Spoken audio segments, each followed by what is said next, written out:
2-3 दिवसापूर्वी इंस्टाला वाळूची story viral झाली होती. ते त्याच्या भिंतीला हात लावायला घाबरती.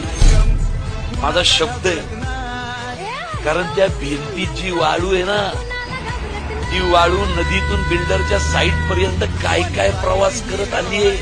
झोपा उडतील, लोकांच्या झोपा घाबरतील त्या भिंतीला हात लावायला, की माझ्या भिंतीतली वाळू हा प्रवास करून माझ्या फ्लॅटमध्ये आलेली आहे. मित्रांनी खूप व्हायरल केली वाळूची. याच्याबद्दल मी सरांना माफी मागतो. याच्यापुढे असं कोणचंही माझ्याकडून व्हिडिओ व्हायरल होणार नाही. मी माडपिंपरीचा अक्षय पाटील. याच्यापुढे माझ्याकडून कोणची इंस्टाला व्हिडिओ व्हायरल होणार नाही.